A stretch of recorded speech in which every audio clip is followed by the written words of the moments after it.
Assalamualaikum warahmatullahi wabarakatuh.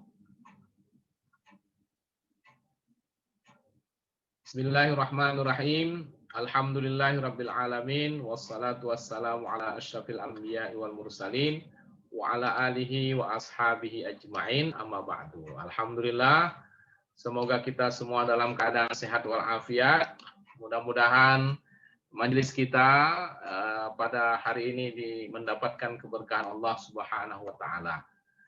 Menambah ilmu dan insya Allah dapat kita amalkan, dan lebih dari itu pertemuan kita walaupun secara online atau virtual seperti ini tidak mengurangi kehangatan ukhuwah Islamiyah atau persaudaraan di antara kita. Semoga Allah senantiasa memberikan kesehatan, kesempatan, keluangan waktu bagi kita untuk melakukan hal-hal yang bermanfaat buat kehidupan kita di dunia dan di akhirat.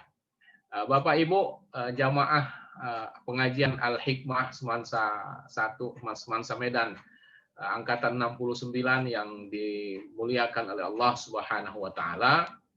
Sebagaimana dalam undangan, topik kita atau judul kajian kita pada hari ini adalah tentang masalah akhlak, yaitu menjaga kehormatan sesama muslim. Kehormatan sesama muslim di sini dalam arti hal-hal yang harus kita jaga dan yang harus kita hargai dan tidak boleh kita langgar atau cederai dari apa yang dimiliki oleh setiap muslim di antara kita. Maka dengan itu terciptalah hubungan-hubungan baik di antara sesama muslim, di antara kita semua, dan menumbuhkan hubungan-hubungan yang harmonis ya sesama kaum muslimin, terutama di antara kita semua.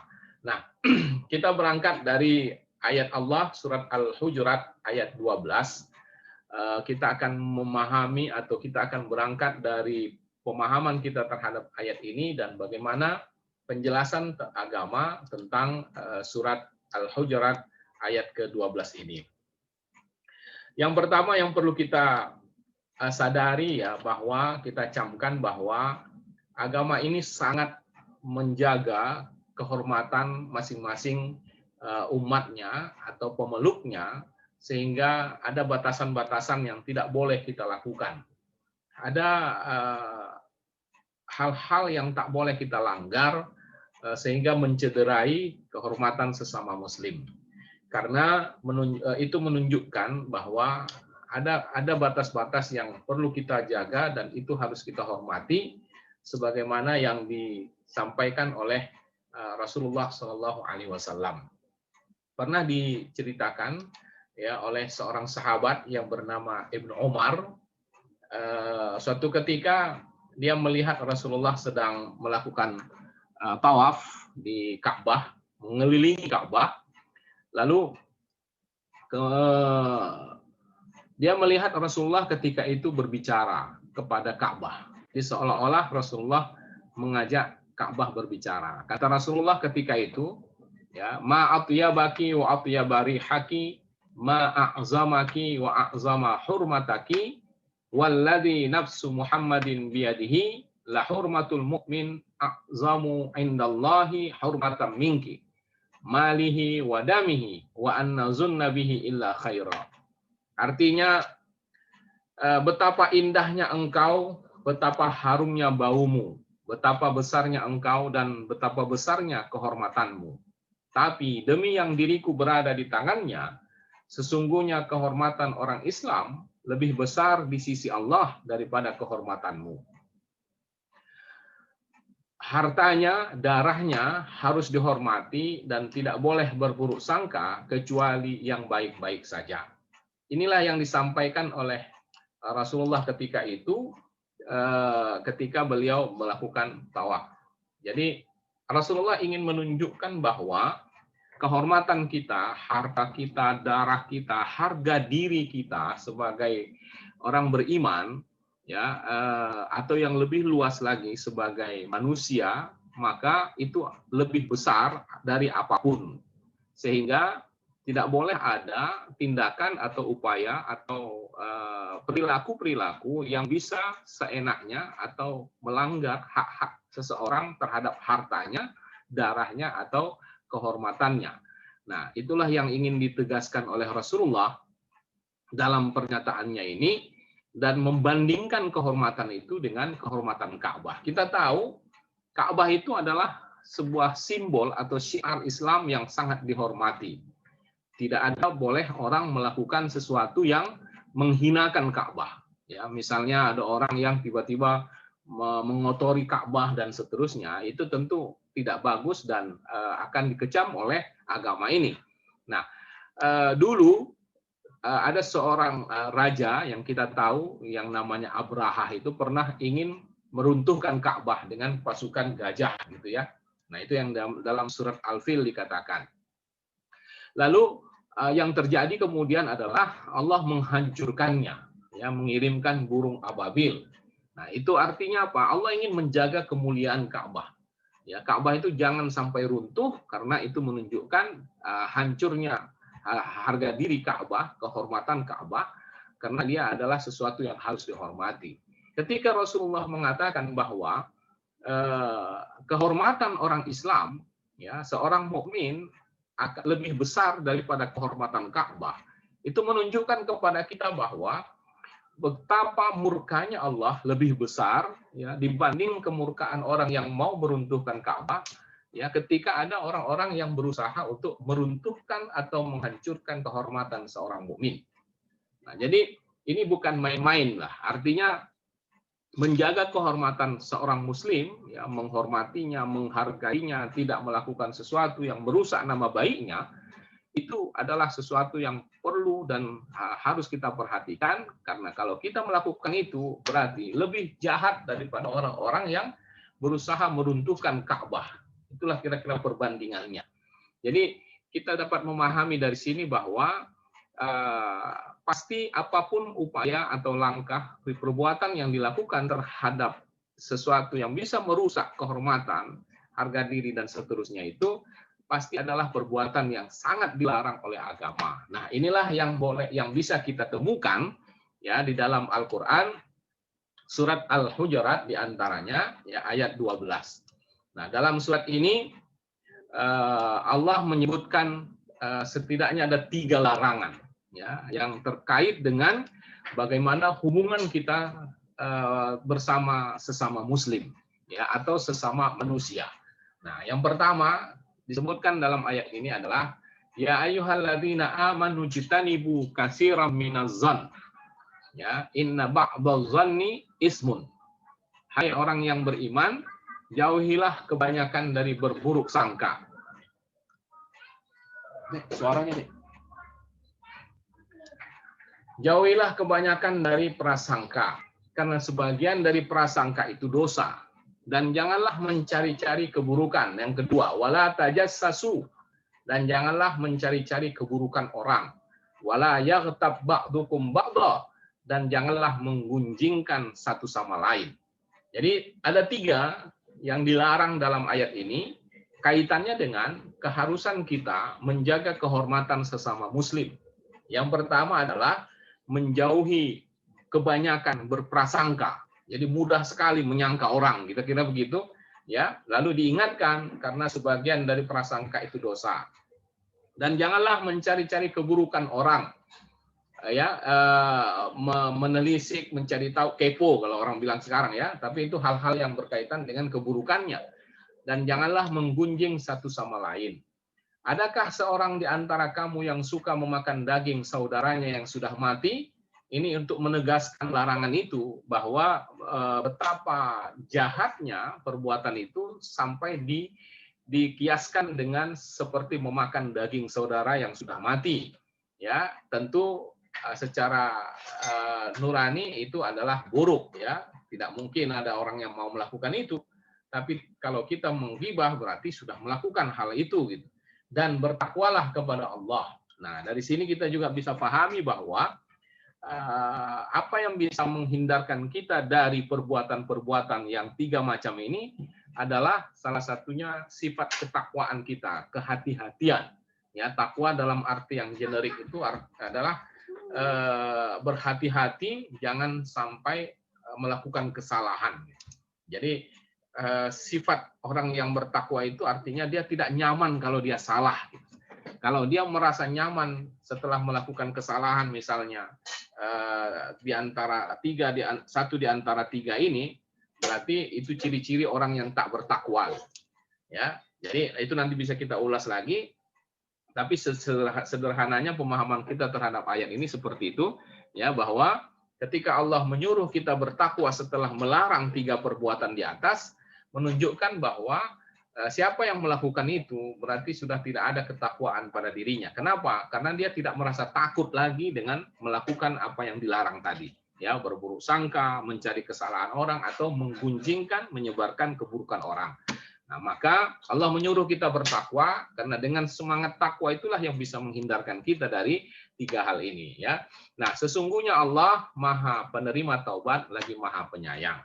Nah, jadi berangkat dari ayat ini, kita lihat ada tiga sifat atau tiga hal yang dilarang, dan kita akan menyaksikan bahwa ketiga hal ini saling terkait satu sama lain sebagai konsekuensi atau akibat yang dimunculkan, ya, kelanjutan dari setiap langkah yang kita lakukan. Nah, jadi yang pertama, tahap pertama yang kita lakukan mungkin, ya mudah-mudahan tidak, yaitu berburuk sangka. Ya, tahap pertama itu biasanya berburuk sangka. Sebelum tahap terakhir kita mulai dari berburuk sangka. Dalam bahasa umum kita selalu sebut dengan istilah su'udzon. Ya, su'udzon. Lawannya itu husnuzon. Ya, husnuzon, ya, bersangka baik. Kalau su'udzon, bersangka buruk. Nah, sebetulnya al-zan itu sendiri adalah sebuah sangkaan. Secara bahasa dia itu artinya adalah at-tuhmah, ya, at-tahawun, mencurigai, ya, mencurigai itu sudah bukan pada tempatnya. Nah, dari sini kita lihat, saya mengutip pengertian sangkaan di sini adalah dari tafsir Ibnu Katsir, ya, dalam arti menyebutkan di situ mencurigai orang lain bukan pada tempatnya, karena boleh jadi ada saatnya kita boleh curiga, ya. Boleh curiga dalam hal-hal yang menyangkut kepentingan orang banyak, ya. Nah, jadi secara umum arti zan di situ adalah su'udzon itu artinya berburuk sangka, mencurigai orang lain.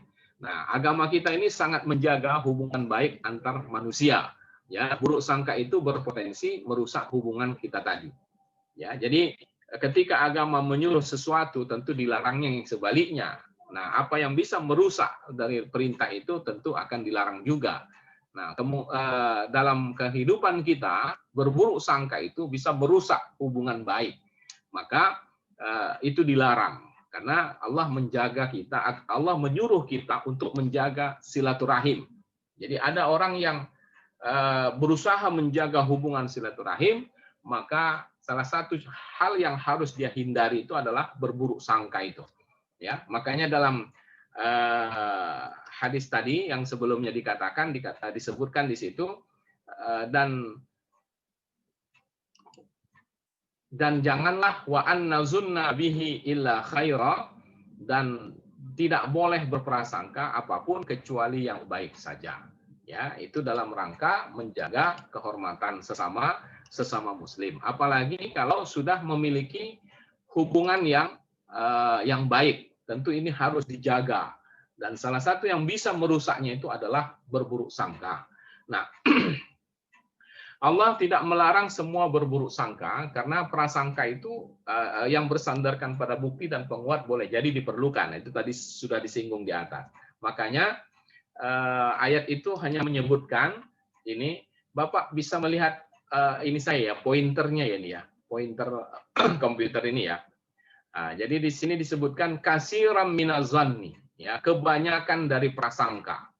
Jadi yang dilarang itu adalah kebanyakan berburuk sangka. Dalam arti ada sedikit buruk sangka atau sesuatu curiga yang boleh kita miliki, yang boleh kita lakukan. Itu makanya bahasa Al-Quran ini menyebut dengan kasira. Jadi bukan seluruhnya, tapi lebih banyak atau kebanyakan. Itu yang disebutkan. Nah, jadi makanya Allah hanya melarang prasangka apabila tidak didasari oleh bukti penguat. Ya, ada sesuatu yang dibutuhkan untuk mengambil tindakan supaya terciptanya kemaslahatan atau kebaikan pada seseorang. Nah, oleh sebab itu para ulama menyebutkan bahwa larangan berburuk sangka secara khusus itu adalah bersifat ihtiyat atau hati-hati, kalau dalam bahasa umum kita sebut preventif. Jadi ketika kita khawatir ya kemungkinan besar berburuk sangka itu lebih banyak mudaratnya, maka sekaligus sajalah dilarang secara umum, walaupun dalam kondisi tertentu dibolehkan. Ini yang yang dijelaskan. Kemudian pengertian tentang berburuk sangka. Nah, dalam hadis Nabi juga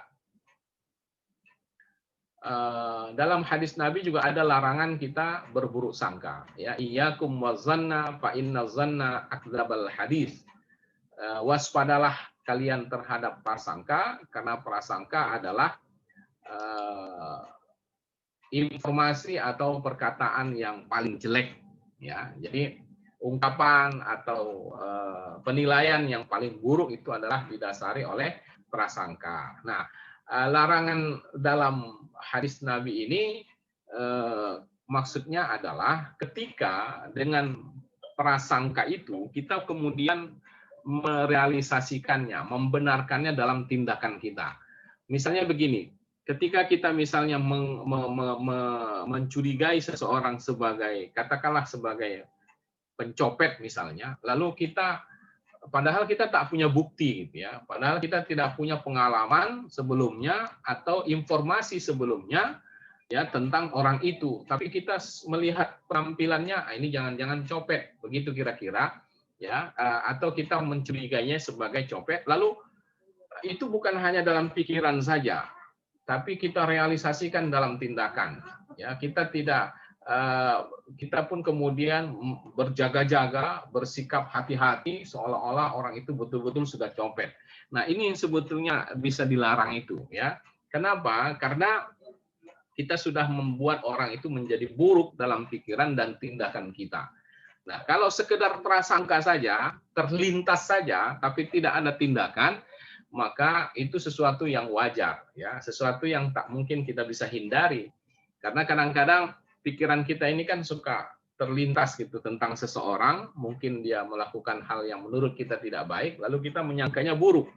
Nah, tapi kalau itu tidak merubah sikap kita terhadapnya, biasa saja, maka itu tidak dilarang. Artinya itu hal yang wajar, itu ditolerir lah, ya, dimaafkan sikap begitu, pikiran begitu, karena itu sesuatu yang sudah manusiawi lah. Karena pikiran kita ini kan tidak mungkin kita batasi untuk memikirkan apapun ya. Jadi kalau sekedar terlintas dalam pikiran tentang seseorang ya berkaitan atau menganggapnya sesuatu yang negatif ya, selama tidak teraplikasi atau ternampakkan dalam sikap kita, maka itu dimaafkan. Begitulah komentar para ulama ya, dalam hal ini Imam Al-Khattabi terhadap hadis Nabi yang disebutkan ini ya. Jadi jauhilah atau waspadalah kalian terhadap berburuk sangka, karena persangkaan itu adalah sejelek-jeleknya perkataan. Nah, itu dia ya. Nah, sampai kita kepada tidak bolehnya kita berburuk sangka ya kepada mayit, kepada orang yang sudah meninggal pun kita tak boleh berburuk sangka. Ini kan sesuatu yang sangat serius gitu ya. Bukan hanya terhadap orang yang masih hidup, orang yang sudah meninggal pun kita tak boleh menyangkanya buruk.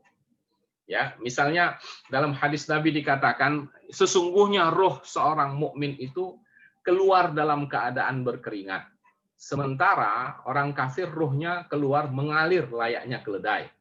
Orang mukmin melakukan kesalahan sehingga itu menyebabkan dia merasa berat saat sakaratul maut, agar menjadi penghapus kesalahannya. Sedangkan orang yang kafir ya, orang yang tidak beramal, itu maksudnya bukan orang yang kafir saja, tapi orang yang mungkin orang yang tidak salih lah ya, tidak taat kepada Allah, melakukan amal baik, dan itu membuatnya mudah dalam sakaratul maut sebagai ganjaran amal baiknya itu. Nah, ini yang dimaksud hadis ini begini. Boleh jadi kita pernah menyaksikan ada orang salih, orang yang kita kenal sebagai orang yang taat, tapi ketika dia meninggal, kita melihat dan menyaksikan kondisinya itu buruk sekali gitu. Ya, misalnya dia meninggal dengan dengan ekspresi yang sepertinya ketakutan atau jelek lah, kita menganggapnya matinya jelek lah, itu kira-kira. Nah, kepada orang-orang yang begini, jangan kita anggap bahwa oh ternyata selama ini kesalehannya ternyata pura-pura atau segala macam lah, ya. Kenapa? Rasulullah mengatakan hal itu terjadi, ya seharusnya kan dalam logika kita orang yang soleh itu matinya kan bagus gitu. Ya, orang yang soleh itu kan matinya ya setidaknya normal, wajar-wajar sajalah gitu ya. Nah, tapi ketika kita saksikan sebaliknya, mungkin ada pikiran kita yang menduga, wah ini orang ternyata beramalnya nggak benar selama ini. Buktinya matinya jelek gitu.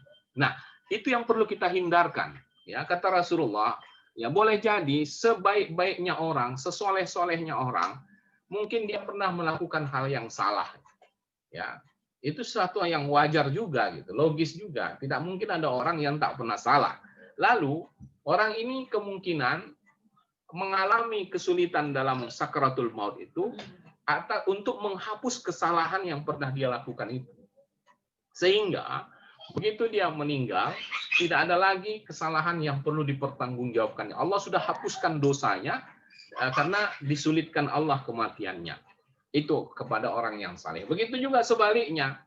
Ada orang yang sakaratul maut atau meninggalnya baik, ya padahal kita tahu dia bukan orang yang taat, bukan orang yang saleh gitu ya. Pokoknya tidak pernah beramal lah, tapi kok matinya bagus gitu. Nah, ini juga perlu kita cermati gitu. Ya, tidak boleh kita menganggap bahwa kalau begitu selama ini lebih bagus. Yang penting kan berarti akhirnya katanya.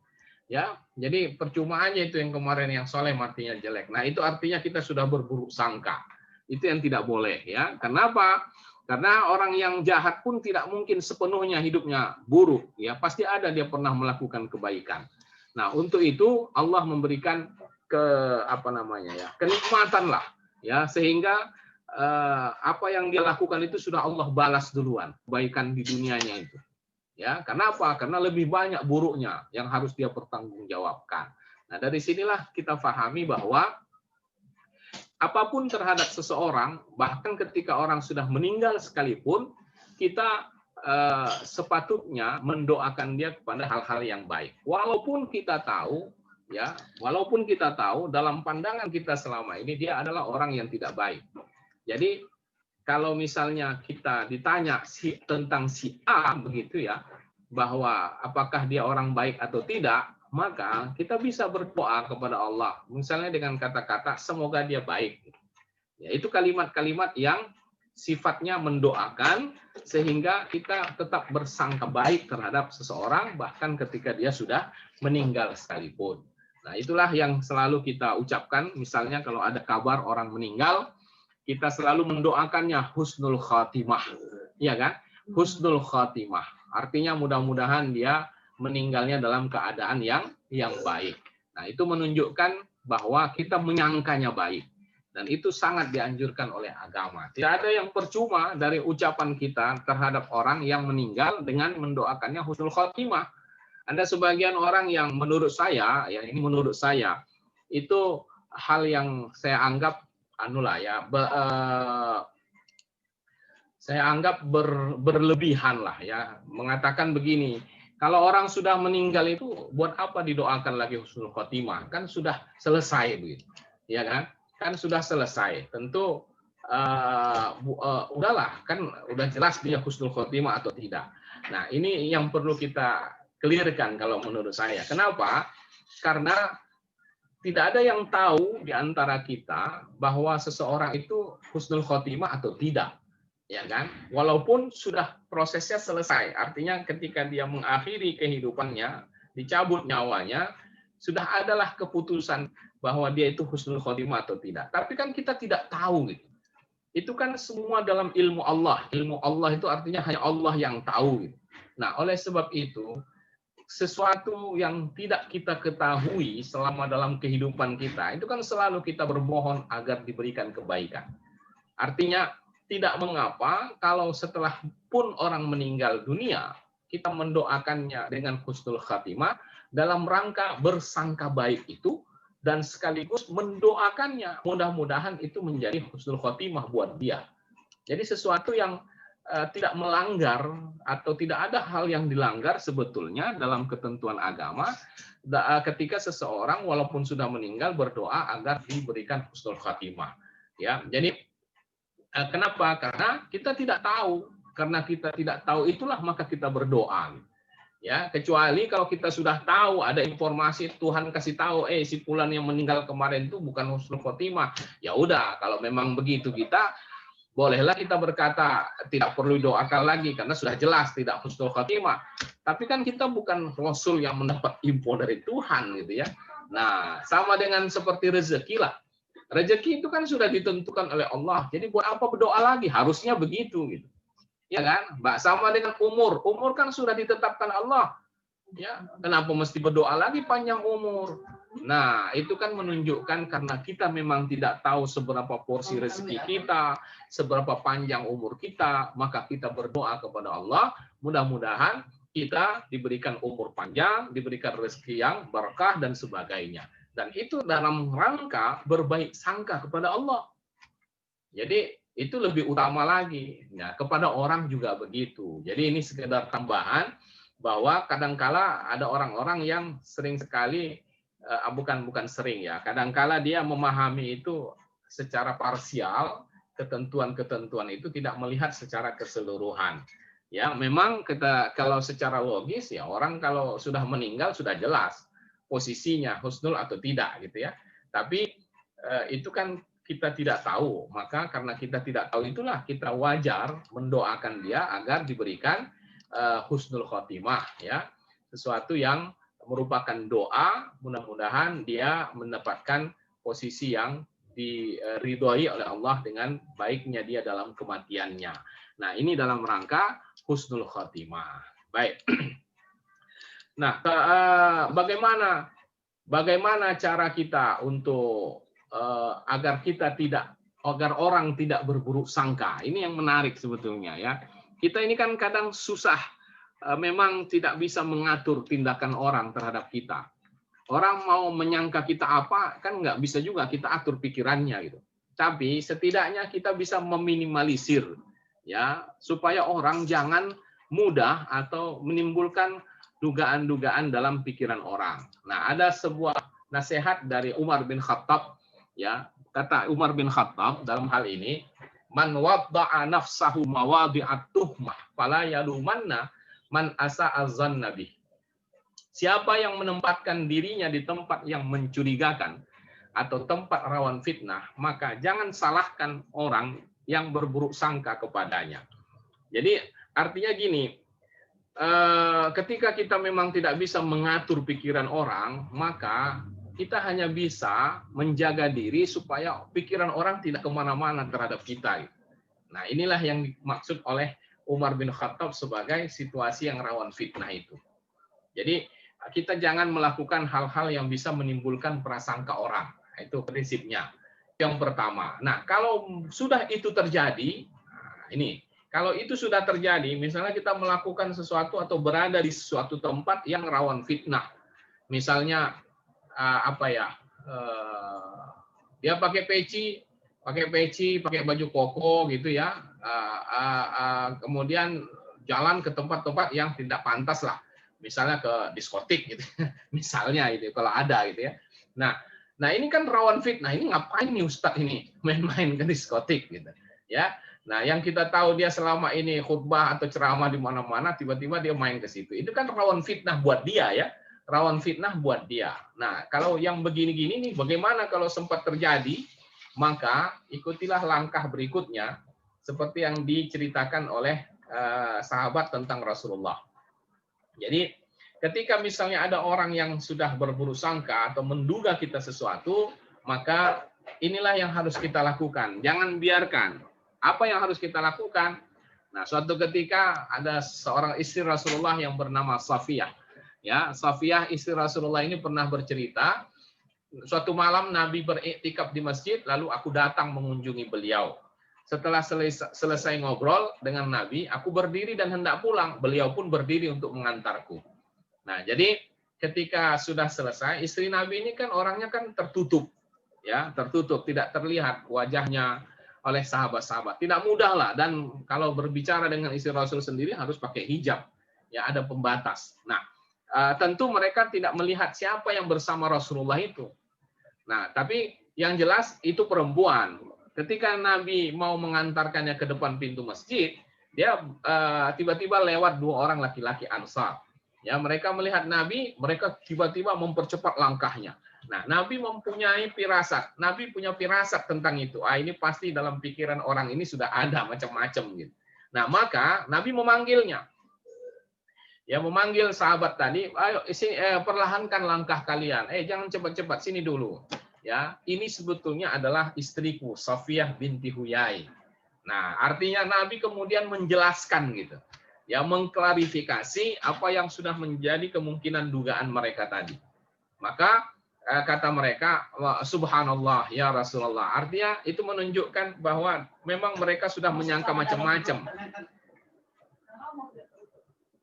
Mereka sudah menyangka macam-macam dengan apa yang mereka lihat, ya. Maka Nabi kemudian segera menjelaskannya. Ya, kata Rasulullah, kemudian ya, setelah dia jelaskan ini istri Rasul, maka kata Rasul, sesungguhnya setan itu berjalan pada aliran darah manusia. Sebenarnya aku khawatir kalau setan membisikkan tuduhan dusta atau hal yang tidak baik dalam pikiran kalian. Nah, jadi di sini kita bisa lihat langkah yang harus kita lakukan adalah segera melakukan klarifikasi. Jangan dibiarkan lama-lama, karena kalau kita biarkan nanti orang akan menduganya sebagai kebenaran, dan itu berbahaya, ya. Dan itu bisa kemana-mana akhirnya, dan betul-betul akan terusaklah hubungan baik kita dengan sesama sahabat, teman, dan sebagainya. Jadi klarifikasi itu penting, dan itulah yang dicontohkan oleh Rasulullah Shallallahu Alaihi Wasallam. Nah, tahap kedua, ya, setelah kita berburuk sangka, biasanya kalau seseorang memperturutkan buruk sangkanya, maka dia akan mulai mencari-cari kesalahan, mencari kesalahan untuk membenarkan dugaannya itu. Dan kalau itu yang dia lakukan, berarti dia sudah terjebak kepada tajassus. Ya, tajassus itu apa? Tajassus itu adalah mencari-cari kesalahan orang dengan menyelidiki atau memata-matai. Ya, baik menyelidikinya itu secara langsung atau dengan bertanya-tanya kepada sumber-sumber lain. Nah, larangan ini bersifat umum. Larangan tajassus dalam ayat Al-Hujurat 12 tadi, ya, wala tajassasu, dan janganlah mencari-cari kesalahan, itu bersifat umum, berlaku bagi perorangan, ya, maupun kelompok. Jadi maupun negara atau lembaga-lembaga. Jadi baik lembaga ataupun kelompok ataupun pribadi dan sebagainya itu dilarang melakukan atau menyelidiki kesalahan-kesalahan itu. Nah, itu sifat prinsipnya seperti itu. Nah, tetapi ada kalanya tajassus itu dibolehkan. Ya, mencari kesalahan itu, mencari-cari kesalahan itu dibolehkan dalam rangka kepentingan atau untuk menghindarkan kemudaratan.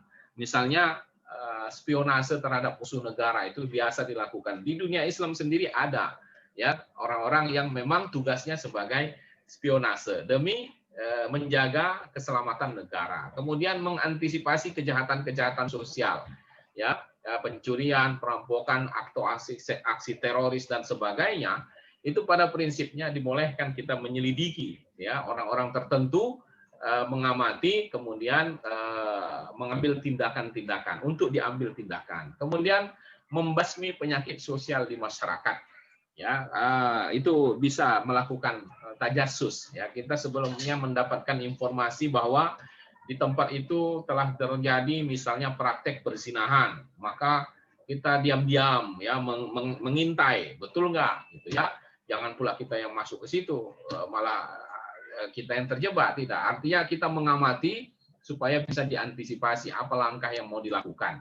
Nah, kira-kira itulah bentuk-bentuk tajassus. Nah, saya ingin menambahkan di sini bagaimana hukum penyadapan dalam Islam. Kita tahu di negara kita ini ada yang namanya penyadapan, ya. Penyadapan itu berarti diam-diam memantau seseorang, ya, secara elektronik, ya, sehingga kita bisa tahu apa yang dilakukannya, diomongkannya, dan sebagainya. Nah, pada dasarnya sesuatu yang diharamkan itu mencari kesalahan itu sebetulnya bukan haram secara langsung, artinya bukan itu yang diharamkan sebenarnya. Yang diharamkan itu sebetulnya adalah dampaknya, ya, bahwa dikhawatirkan dengan penyadapan itu, dengan kita mencari-cari kesalahan itu menimbulkan kita merusak harga privasi seseorang. Nah, tapi karena itu sifatnya sebenarnya preventif, ya, kenapa dilarang kita mencari-cari kesalahan? Karena itu bisa mengarahkan orang nanti akan mencari merusak kehormatannya, harga dirinya, nama baiknya. Maka karena sifatnya sebetulnya preventif supaya jangan melakukan hal yang dilarang tadi, maka untuk kepentingan tertentu dibolehkan dalam penyadapan itu. Makanya negara kita ini memiliki undang-undang tentang itu dan tentu diawasi dengan ketat, ya, dalam pelaksanaannya wallahu a'lam. Tapi secara prinsip seperti ini. Ya, dalam agama itu prinsipnya kalau sesuatu yang sifatnya preventif pasti ada situasi di mana dia dibolehkan demi kemaslahatan. Ya, demi kemaslahatan yang valid, yaitu kemaslahatan yang memang berguna buat banyak orang, bukan hanya orang tertentu saja. Ini yang bisa kita sebutkan dalam masalah tajasus atau mencari-cari kesalahan. Nah,